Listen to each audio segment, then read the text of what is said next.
Olá, boa tarde a todos e todas. Quero agradecer desde já o convite da Andrea e toda a equipe do Praxis por estar tendo essa oportunidade de estar compartilhando com vocês sobre o tema cyberbullying e o estresse na infância e na adolescência. Eu me chamo Thaisa Ramos Ferreira, para a gente abreviar aí o nome, que é tão grande. Eu sou aluna do programa de doutorado em saúde da criança e da mulher do Instituto Fernandes Figueiras, sou assistente social e vou estar aí compartilhando com vocês um pouco de algumas reflexões sobre esse tema que eu tenho estudado já desde o período do mestrado. E quero, assim, nesse momento, aproveitar, né, e está aí passando para vocês um pouquinho daquilo que eu tenho refletido, um pouquinho do que eu tenho aí aprendido sobre esse tema. Então, assim, gostaria de falar com vocês que eu, como eu avisei, né, comecei esse tema no mestrado, e naquela época nós fizemos algumas revisões de literatura, na verdade, 2 revisões, para poder entender um pouco desse fenômeno, a sua magnitude, né, quem são os atores que são envolvidos, né, as associações com a saúde, e vou trazer um pouquinho desses resultados aqui para a gente começar a compartilhar com vocês sobre esse tema. Então, com relação ao cyberbullying, eu identifiquei que havia uma polissemia aí de definições sobre esse fenômeno. Sim, é um fenômeno que ocorre, em suma, com adolescentes e jovens adultos do ensino médio e da universidade. E aí, assim, quando a gente fala, né, de assédio, né, de violência na internet que ocorre entre adultos, é interessante a gente distinguir, né, que nesse caso a gente pode sim enquadrar aí como um abuso digital, o assédio, mas não delegar, né, para esse público que essa violência, no caso o cyberbullying, ocorre com os adultos. A gente costuma dizer que também o cyberbullying é uma violência entre pares, né? Então, assim, importante também a gente estar destacando o seguinte, que o cyberbullying, não só a questão dos estudos e até mesmo a questão da definição, ela advém aí dos achados sobre bullying, né? Muitos dos estudos que a gente encontra aí na literatura internacional e até mesmo na nacional, né, costumam dizer que o cyberbullying é o bullying que ocorre na internet. E aí a gente vai conversando, eu vou estar falando sobre isso, e aí eu gostaria que vocês estivessem refletindo se de fato a gente está falando da mesma violência ou se é uma violência diferente, né? Então, assim, importante também a gente estar destacando o seguinte, que o bullying e o cyberbullying, eles são distintos do assédio, por existir aí um caráter repetitivo na sua caracterização. Então, pensando aí numa definição para esse fenômeno, eu poderia dizer que o cyberbullying é uma violência que ocorre no ambiente digital, através de atos de violência psicológica que causam danos à saúde psíquica do indivíduo e pode ocorrer em qualquer lugar e a qualquer momento. Né? Então, assim, se a gente for pensar, né, uma pessoa que está aqui no Rio de Janeiro postou esse conteúdo na internet, a gente tem um entendimento de que há uma perda desse alcance, né, da capilaridade que essa exposição de um conteúdo vexatório pode ter.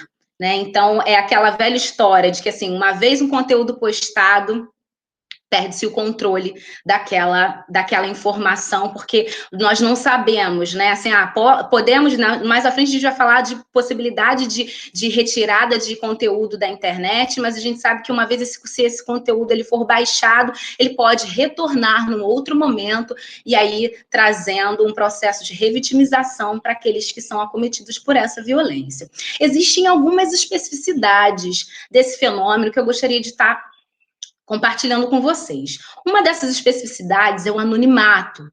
Então, assim, mesmo que esse anonimato ele seja temporário, ainda existe, sim, né, pessoas que fazem o uso, né, de, por exemplo, um perfil falso, um perfil anônimo para poder aí disseminar o cyberbullying. Também existe uma outra especificidade que é a individualidade nessa prática.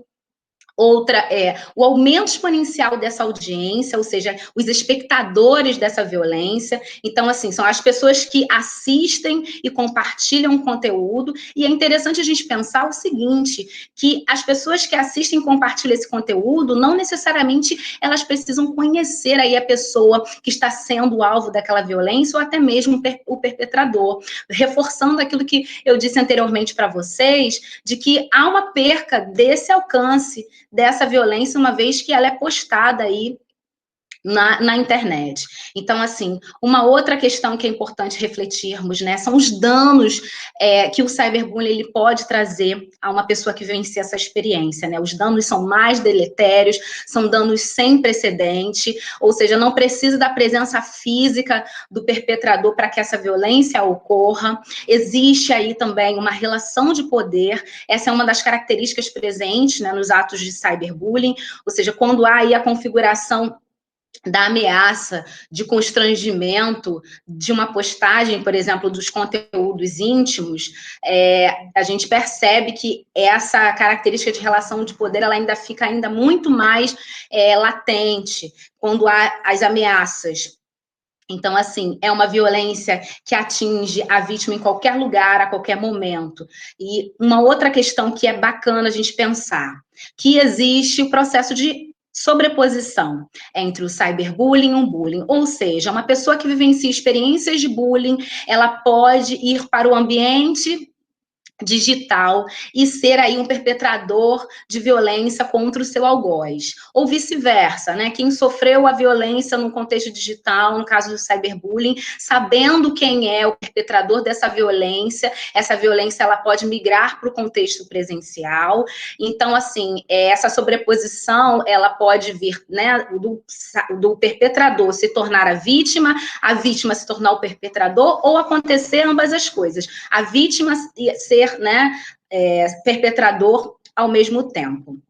E esse tipo de característica nessa violência mostra, assim, que existe uma potência muito maior, ou seja, tem muitos casos de adolescentes que são vítimas e agressores ao mesmo tempo, mostrando também aí pra gente, né, aquela velha história de que violência gera violência, né? Então, quanto que é importante de refletir sobre esse fenômeno. Então, basta apenas uma postagem ofensiva para que ocorra um cyberbullying. E aí, quando a gente pensa dessa postagem ofensiva e a característica, por exemplo, da repetição, ela é um pouco diferente do bullying, uma vez que essa postagem ela pode ser compartilhada por outras pessoas, né? E o único perpetrador, ele será aí repetido, essa violência ela passa a ser repetida por outras pessoas e afetar essa vítima diversas vezes, né? E assim, essa repetição na visualização, ela é diferente da repetição na redação e também da publicação de novas postagens ofensivas. E aí é interessante a gente refletir sobre o seguinte, né? Em situações de postagens ofensivas na internet, por pessoas que não são conhecidas, né? O quanto que, muitas das vezes, existem adolescentes que, né, suas famílias aí, por conta do impacto que essa violência trouxe para a vida desse indivíduo, muitas das vezes querem mudam de cidades, mudam muitas das vezes de estado, e por conta desse alcance, a gente percebe que se torna aí um estigma, muitas vezes, uma marca na vida de um adolescente que vivencia essa experiência. E aí, pensando um pouco nessas características dessa violência, a gente fica pensando, né, que questões como essa acabam dificultando também a existência aí de um conceito mais universal de cyberbullying, né? Só que é importante a gente pensar também que nós não podemos generalizar esse fenômeno, achar que qualquer violência que ocorre na internet o cyberbullying, como nós falamos, né, dessa diferença entre o adulto que sofre uma violência no contexto digital e um adolescente, e as especificidades que esse fenômeno apresenta. E queria falar com vocês sobre dinâmicas desse fenômeno. Então, entre as dinâmicas do cyberbullying estão postar vídeos, imagens vexatórias, humilhar, xingar, fazer votações online, difamatórias, os challengers, os chamados desafios, né? Existem aí os desafios de exclusão, que também é uma nova tendência que a gente tem observado nesse contexto desse fenômeno. A ideia, né, de criação de perfis falsos com a intenção de magoar alguém, excluir ou bloquear uma pessoa de grupos digitais, roubar vidas ou benefícios, no caso dos jogos, os multiplayer games, utilizando aí, por exemplo, uma linguagem depreciativa para com a vítima. Os catfishings, né, que é aquele processo de de roubar fotos, informações de uma pessoa, criando aí uma outra conta e se passando por aquela pessoa. A questão da trollagem, né, que são quando são feitos aí os comentários provocativos através de insultos ou postagens fora aí do contexto de uma determinada publicação. O cyberstalking é um tipo de cyberbullying, né? Ou seja, o que é cyberstalking? É quando uma pessoa coleta informações pessoais sobre uma pessoa e a ameaça a partir daquelas informações. Então, assim, e aí é importante pensarmos que com as transformações recorrentes, né, e constantes das tecnologias, né, bem como aí o processo da nossa sociabilidade digital, que é tão peculiar, na realidade dos nossos adolescentes, isso favorece com que novas dinâmicas de cyberbullying elas sejam ampliadas, né? As que já existem sejam ampliadas e novas manifestações ou tipos de prática sejam aí possíveis de serem concebidos e apresentando para a gente aí possibilidades novas ou outras dinâmicas ou expressão dessa mesma violência. E aí eu queria chamar a atenção de vocês para o uso dos aplicativos de mensagens anônimas e de comunicação entre jogadores online. E essa prática também, né, dos aplicativos de criação e compartilhamento de vídeos, que tem sido, nesses últimos tempos, ferramentas aí para disseminação do cyberbullying em larga escala. Quando a gente fala assim, qual é a plataforma em que tem a maior incidência de casos de cyberbullying, os estudos têm apontado que o Facebook e o Twitter são as duas principais plataformas de redes sociais digitais que apresentam aí casos, né, de cyberbullying, seguido também do WhatsApp, ok? Pensando que é uma violência que acontece num cenário, né, do ambiente virtual, eu queria que nós refletíssemos sobre que cenário é esse, que ambiente é esse em que essas violências elas ocorrem. Eu queria trazer alguns autores para a gente poder estar refletindo sobre esse contexto digital, né? O André Lemos é um autor que fala sobre a questão da cybercultura, né? E o quanto que essa cybercultura ela representa aí uma confluência entre as formas sociais, as práticas humanas e a tecnologia. E também é a partir dela, né, dessa cybercultura, que há a inclusão da sociabilidade na prática diária da tecnologia, que ela vai adquirindo e os contornos vão se tornando mais nítidos dos usos que são feitos dessa internet, né? Essa nova cultura, que não, eu até diria que não é mais uma nova cultura, porque ela já está presente aí na nossa vida há algum tempo, se nós pensarmos aí na possibilidade de acesso à internet, essa realidade, ela está cada vez mais presente, mas aí quando a gente pensa nesse cyberespaço, né, que é esse ambiente de significação, o André Lemos, ele também vai falar, né, que é um espaço de significação sensorial da civilização, que ela é pautada a partir aí de informações digitais. Então, esse cyberespaço, ele seria aí o lugar, né, onde essa cybercultura, ela vai produzir novos padrões de comportamentos sociais, onde o modo como nós vemos e somos vistos, e como queremos que os outros nos veem, constroem aí essa nova sociabilidade.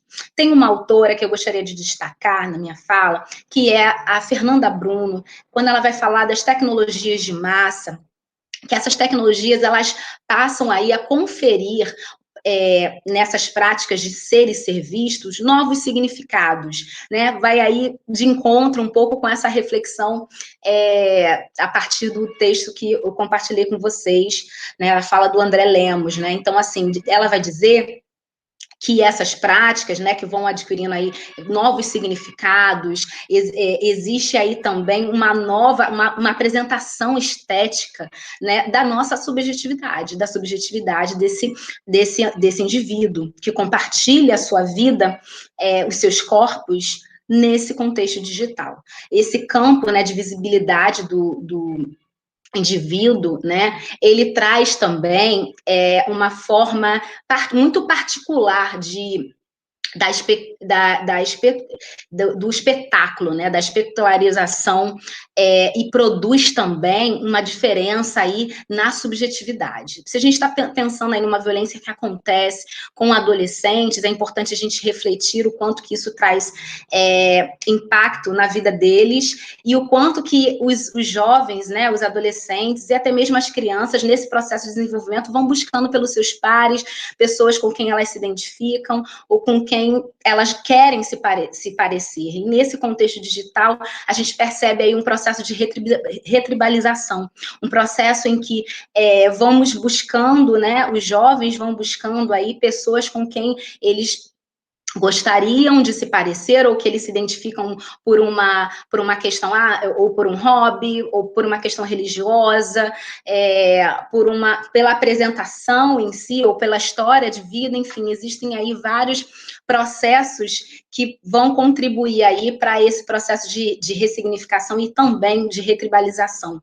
Mas, ao mesmo tempo, quando a gente fala desse cenário digital, é importante a gente pensar que existe também uma vigilância distribuída, né, que vai distinguir aí, vai descrever as singularidades das nossas práticas e desse processo de vigilância presente na sociedade contemporânea. Por quê? Essa vigilância ela é legitimada a partir do momento que eu sei o que as pessoas estão postando e elas também sabem sobre mim. Então, é uma vigilância que ela é permissiva, né? Ela é uma vigilância que ela é, ao mesmo tempo, aí ela se dá como algo que é voluntário, ok?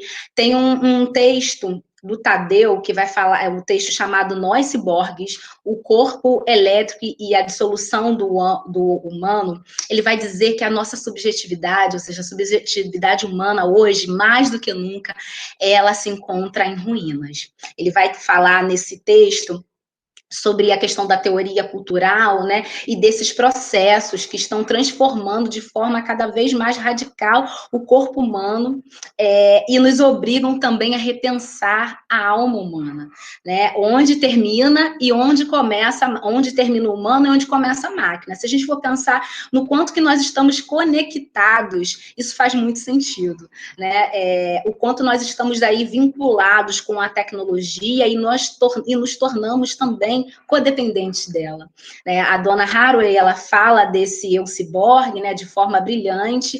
Vocês podem encontrar esse texto do Tadeu e outros textos da Hannah Arendt, Haraway, desculpa, no livro a Antropologia do Ciborgue e as Vertigens do Pós-Humano.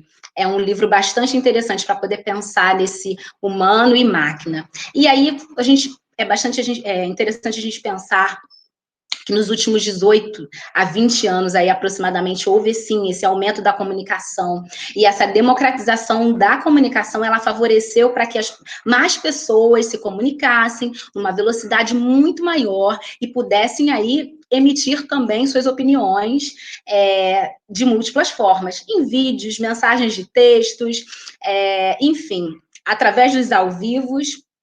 E essa cultura aí da conectividade, ela trouxe aí um enaltecimento dos sujeitos, essa necessidade de ser ouvido, de estar acompanhado, de ser visto, de receber elogios e recompensas a partir do que você está produzindo nessas plataformas digitais. Então, é interessante pensar naquele típico evento em família, por exemplo, na família contemporânea, onde nós vemos pessoas aí cercadas de outras pessoas, mas elas estão interagindo online com outras pessoas que não estão naquele evento, estão preocupadas em registrar aquele momento, desde a comida, do vestuário, das pessoas presentes. Então, assim, é claro, essa discussão ela é muito densa, mas ela requer também a nossa percepção sobre o quanto nós estamos expostos e quanto nós estamos expondo a nossa vida de forma voluntária, né? A Fernanda Bruno, ela vai falar que nós estamos aí no modelo palinóptico, né? O Jeremy Bentham fala do panóptico, né? Que seria poucos corpos controlados por muitos, mas no modelo palinóptico que Fernanda Bruno vai trazer, né, essa reflexão muito rica. Ela vai dizer, né, que nessa pós-modernidade ela vai trazer para a gente esse externar da nossa subjetividade. E a verdade ela é representada por aquilo que é aparente, onde todos nós vigiamos todos. Ainda sobre essa questão da cultura digital, né, houve um aumento do tempo online, especialmente aí nos sites de redes sociais, um aumento dessa comunicação móvel, contribuindo também para que casos de cyberbullying ocorram. A gente percebe que nós estamos nesse contexto, existe aí uma hipervisibilidade, e essa hipervisibilidade, ela é um fator de risco digital para que o indivíduo ele sofra atos de cyberbullying. Há muitas formas, sim, de interação social que estão presentes nessa cultura digital, que podem propiciar a disseminação e compartilhamento de imagens de cunho vexatório, de exposição negativa de um indivíduo. É um espaço para a prática de violência, onde o cyberbullying ele tem sido difundido em larga escala. Queria trazer um estudo do Unicef, bem recente, que falando sobre esse contexto, né, de pandemia, e apontou aí para um risco aumentado da exposição de crianças e adolescentes às manifestações aí de violência, de ódio digital, e pensando ainda nesse contexto de pandemia, né, o quanto que com esse processo agora, né, esse começo de abertura das escolas, tem muitas crianças, tem muitos adolescentes que estão com medo de retornar para as aulas por conta da violência que sofreram nesse contexto digital. E aí eu queria começar aí, já pensando, né, em cyberbullying, os impactos à saúde, o estresse que essa violência traz, né, pensar na fragilidade da exposição dos adolescentes e das crianças nas redes sociais digitais, né, da falta de educação tecnológica e de mediação no uso dos smartphones num tempo de monitoramento e controle. Pensando em cyberbullying e saúde, né, o cyberbullying, ele tem sido incluído no campo da saúde, né, a partir das associações entre essas práticas e os desfechos devastadores que a saúde, não só dos intimidados, mas também dos perpetradores. É uma violência que vai se manifestar nesse contexto digital, mas que é sim um problema de saúde pública, que atinge a saúde mental dos envolvidos e também compromete o desenvolvimento cognitivo e escolar de crianças e adolescentes. Tem um estudo do Campbell e colaboradores, é um estudo de 2012, que eles vão dizer que o cyberbullying ele pode ser considerado um estressor e que produz ainda mais estresse, muito mais estresse do que o bullying, no contexto aí presencial. E tem um estudo da OPAS, né, que é a Organização Pan-Americana de Saúde, é um estudo de 2018, que vai advertir que o cyberbullying, nesse texto eles chamam de bullying digital, ele é um determinante que vai influenciar a saúde dos adolescentes no nível macro-social, com impactos aí singulares na adolescência. O cyberbullying, ele vai causar impactos à saúde mental, como nós falamos, e com o aumento dessas vítimas desenvolverem diferentes transtornos mentais, podendo, inclusive, facilitar o suicídio. As vítimas, elas também têm grandes chances de desenvolver sintomas de transtorno de estresse pós-traumático, e aqueles que são vítimas e também se enquadram naquele perfil de vítima e perpetrador, lembra que eu falei lá no início, início, de quem são os atores. Então, essas pessoas, elas podem desenvolver sintomas, além, né, da possibilidade do transtorno de estresse pós-traumático, depressão, baixa autoestima, a questão da ansiedade social e também desenvolver comportamentos hostis, né? O cyberbullying, sim, ele é associado às violências autoperpetradas e isso está ligado ao quanto que essa violência, ela tem um impacto negativo na saúde mental dos adolescentes, na sua subjetividade e na autoimagem desses jovens. Tem um estudo que é uma revisão de literatura de Kowalski, Limber e McCrog, que é um estudo recente, de 2019.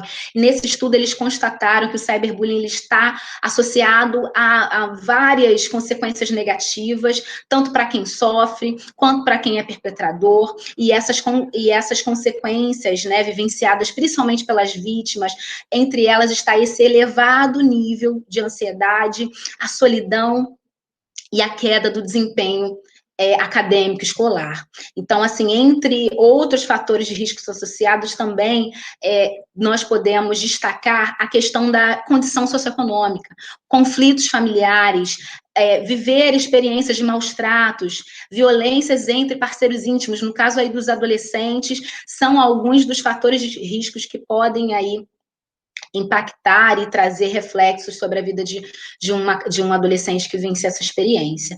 E aí, quem pratica essa violência? É importante a gente também atentar-se para esses atores, porque esses atores provavelmente estão vivenciando algum tipo de situação no contexto familiar e na sua subjetividade, né, com algum impacto, né, externo pode estar influenciando para que esse jovem possa causar, né, a violência, fazer violência contra uma outra pessoa. Então, quem pratica tem também a questão, né, isso é muito demarcado, a questão da baixa estima, a pessoa comete essa violência por uma questão de disputas, de ciúmes, as invejas relacionadas aos fatores sociais, econômicos, físicos, ou ainda, como eu falei para vocês lá no início, lembra? Do ser vítima de bullying, pode ser aí um motivo para que essa pessoa passe a praticar o cyberbullying.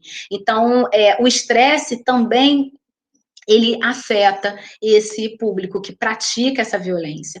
E já caminhando aí um pouco próximo para o final da minha fala, eu queria falar com vocês sobre essa parte a questão da legislação.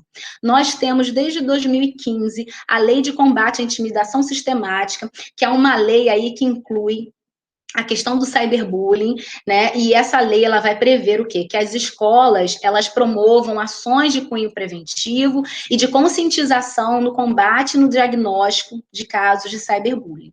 Então, assim, é importante a gente lembrar que as escolas, elas têm a responsabilidade de notificar ao Conselho Tutelar do seu território, obviamente, né, sobre atos de violência que ocorram nesse contexto. Então, assim, nesse caso, com base nessa lei, é preciso ser considerado que os ambientes de sociabilidade digital utilizados pelos alunos, né, como as salas de aulas online, os grupos, através de aplicativos de mensagens, que estão sendo usados para práticas de violência, e nesses casos as escolas também precisam se posicionar e notificarem ao Conselho Tutelar quando verificarem, né, tomarem o conhecimento de violências que ocorram nesses ambientes de sociabilidade digitais que pertencem às escolas, são administrados pela escola, ok? Então, eu lembro que no período que eu fiz a revisão de literatura, na época do mestrado, nós identificamos que boa parte das ações, né, quando a gente pensa em intervenção e prevenção, elas eram delegadas para a escola. Sim, é uma questão para a gente pensar, né, se as nossas escolas, elas estão sendo preparadas para lidar com esses fenômenos que ocorrem nas ambiências de sociabilidade digital, se elas estão tendo também, aí pensando nas escolas públicas, o financiamento apropriado, se esses professores, se essa equipe pedagógica, ela tem tido condições de dar conta, né? Porque a gente não pode esquecer que a maioria dos problemas sociais vão estourar nas escolas, porque é onde, muitas das vezes, os adolescentes, as crianças, passam a maior parte do seu tempo. É claro que nesse momento de pandemia, estão aí no ambiente mais presencial, mas estão participando, muitos, né, estão participando das atividades online proporcionadas pelas escolas, mas nós precisamos pensar nesse processo do quanto que é importante capacitar os atores, né, os profissionais das escolas, equiparem essas escolas, e não somente pensar, né, no quanto que elas devem cumprir essa função de notificação. É importante lembrar a vocês, ou para quem ainda não tem conhecimento, talvez, que as plataformas, né, as redes sociais digitais, Facebook, Instagram, o próprio Google, né, como um buscador, e os outros buscadores, eles possuem formulários de denúncias e de remoção de conteúdos com base na legislação específica. Casos de cyberbullying, eles podem ser enquadrados também, gente, como crimes contra a honra. E os crimes contra a honra estão tipificados no Código Penal. Nesse caso de cyberbullying, podem ser enquadrados como calúnia, difamação, injúria, constrangimento, ameaça e a questão da falsa identidade. E sendo, inclusive, passível de indenização por conta dos danos morais sofridos pelas vítimas. No caso dessa violência, se ela migrar para o contexto presencial e houver algum dano patrimonial ou uma lesão corporal, pode haver sim a reparação do dano material e o agravamento na responsabilização desse adolescente, no caso de maiores de 18 anos, agravamento de pena. E aí, quando a gente pensa em adolescentes que praticam atos infracionais, eles podem ser responsabilizados, o próprio Estatuto da Criança e do Adolescente vai falar sobre isso, né, e ter que cumprir aí uma medida socioeducativa, seja de meio fechado, um meio aberto ou semiaberto.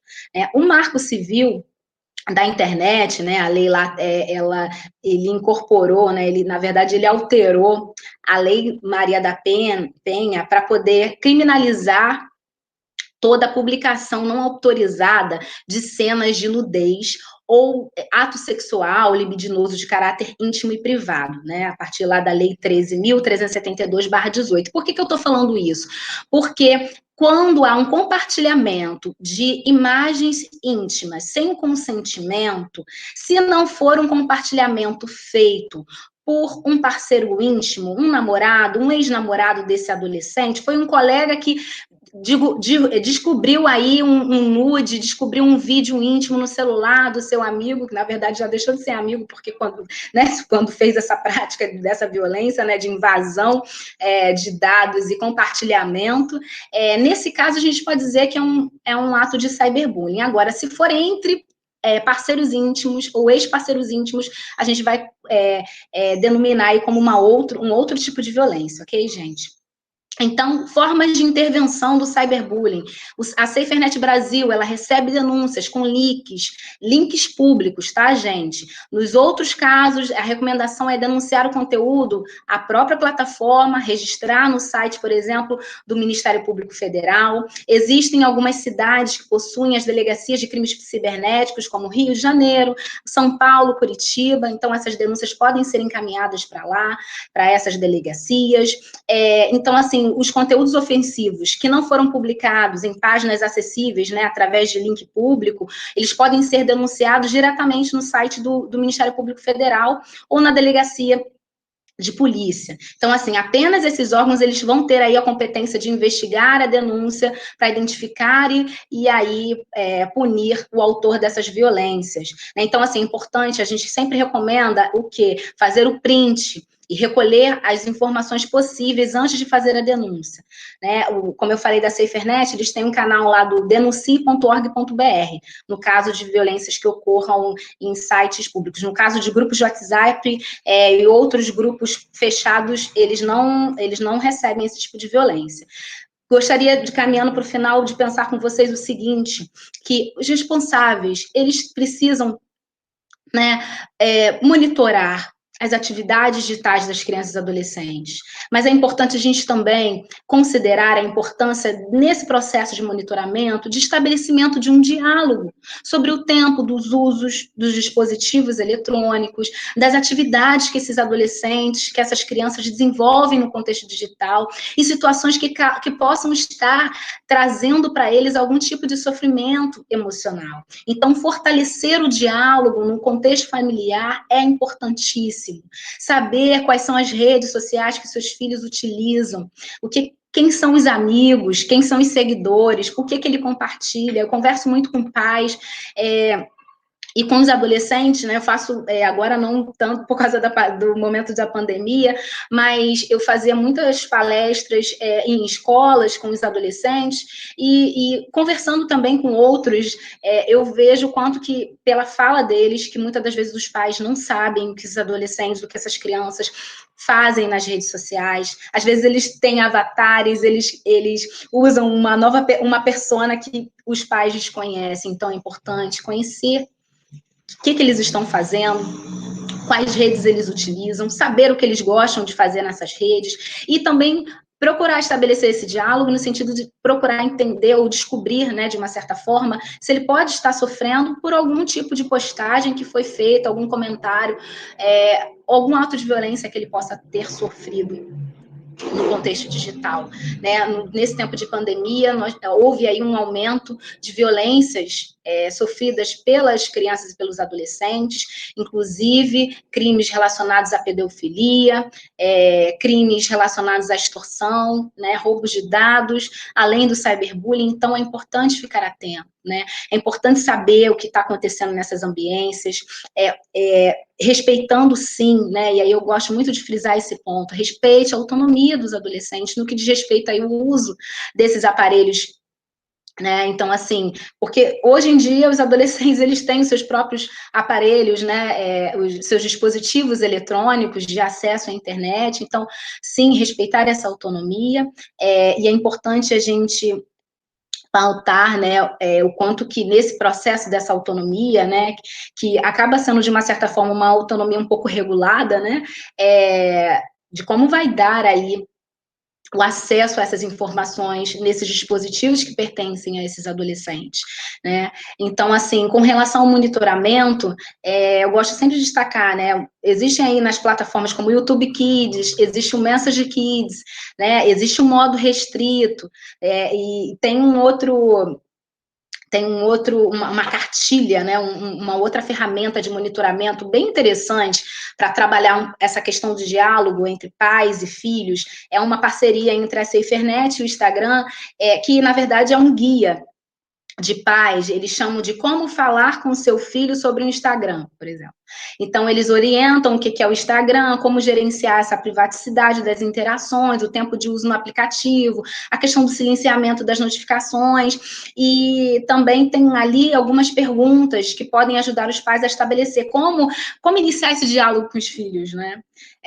Sobre o uso das redes sociais. Eles falam também sobre essa questão do bloqueio de pessoas e até mesmo trazem orientações de como fazerem denúncias.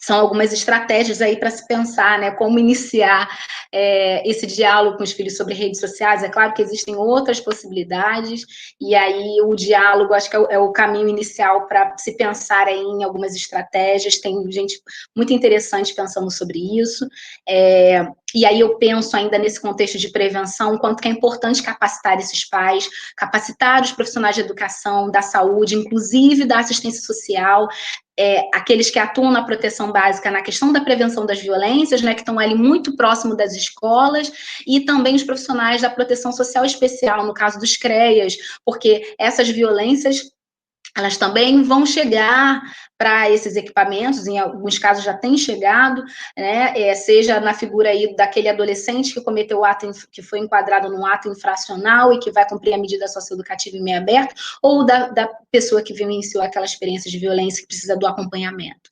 E capacitações como essa, né, desse webinário, e aí mais uma vez, parabéns à equipe do Praxis, Andréia, parabéns a você que se inscreveu nesse evento tão rico de conhecimento, né? Então, assim, mais uma forma aí de capacitação sobre esse tema, né? Pensarmos também, isso é muito importante a gente refletir, da importância das ações interdisciplinares, as ações em redes, a importância de ter uma escuta qualificada, porque às vezes o caso, o adolescente, a demanda vai chegar lá na unidade de saúde, não diretamente, foi porque sofreu o cyberbullying no primeiro momento, mas vai chegar por uma questão de automutilação, vai chegar pelas consequências dessa violência, a depressão, um transtorno de ansiedade. Então, esse processo da escuta, ele é muito importante, não só para nós, eu que sou assistente social, mas principalmente para os psicólogos, equipe psiquiatria, também os psicopedagogos e nós, enquanto profissionais, nas nossas mais diferentes esferas de trabalho, né? Pensar também, gente, a educação digital como uma ferramenta não só de empoderamento dessas crianças e adolescentes, que tem produzido muito conteúdo do bem, mas também pensar na educação digital como um instrumento de prevenção da violência e dos impactos que essa violência ela causa. Pensar também na promoção da cultura de paz, não só no ambiente escolar, mas também nessas ambiências de sociabilidade digital, né, que esses jovens estão cada vez mais conectados. Sermos, né, e orientá-los para serem, sim, agentes de empatia nessa comunicação digital. Né, incentivarmos a manutenção do respeito, né, como, por exemplo, fazer aí o exercício, né, de aceitar as discordâncias de ponto de vista, por exemplo, tendo em vista que quantas redes sociais, né, hoje em dia, elas têm sido aí verdadeiros campos minados por causa dessa polarização, né, das ideias, dos pensamentos políticos e ideológicos, por exemplo, religiosos. Então, incentivar a manutenção do respeito também é um caminho para prevenir essa violência. Ser um agente de transformação, fazendo aí da internet um lugar melhor, com conteúdos mais saudáveis, conteúdos do bem, né? Inspirando aí os seus pares, né? E aí eu gostaria até de citar, pensando aí nos adolescentes em si, tem um menino que eu só tô apaixonada por aquilo que ele posta, pela coragem dele, né? O menino Adriel, que ele produz conteúdos relacionados a livros e resenhas dos livros que ele lê, né? Foi um menino que foi alvo de discurso de ódio na internet, foi alvo de cyberbullying, mas conseguiu aí superar, né, essa violência com o apoio da sua família e entre outros recursos. Então, assim, o quanto que é importante a gente apoiar esse tipo de iniciativa de crianças e adolescentes que querem postar conteúdos que podem aí trazer impactos positivos nos seus pares e serem, de fato, referências para esses pares, né? Então, nós, enquanto adultos, quem é pais, profissionais, precisamos apoiar, né, esses projetos. E gostaria de finalizar com vocês, trazendo a seguinte reflexão: cyberbullying não é mimimi. Eu ouço muitos adultos dizendo que quando eu era criança e adolescente, eu sofria bullying, e eu não morri, eu não fiquei deprimido. Cuidado com essas afirmações. Não minimize a dor que o outro sente, a dor do outro. Então, assim, o impacto que uma violência pode ter na vida de uma pessoa, ela pode ser muito maior do que da outra. Então, assim, vamos ter muito cuidado com essas falas e com esses posicionamentos. Então, assim, e cyberbullying, né, acaba tendo aí, comumente, ele também, assim como o bullying, as pessoas confundem como uma brincadeira. E eu costumo dizer que situações, elas deixam de ser brincadeiras quando é engraçado apenas para uma parte. Então, vamos refletir sobre as nossas práticas e finalizar agora de verdade minha fala dizendo que cyberbullying não é uma brincadeira, cyberbullying não é mimimi. Mais uma vez, agradeço a participação de vocês e me coloco à disposição aí através do chat, né, da participação aí dos comentários, da gente continuar esse diálogo. Quem quiser conversar comigo mais sobre esse tema, o meu e-mail é Thaisa, taiza.as, de assistente social, @gmail.com. Eu também tenho produzido alguns conteúdos na minha rede social digital no Instagram.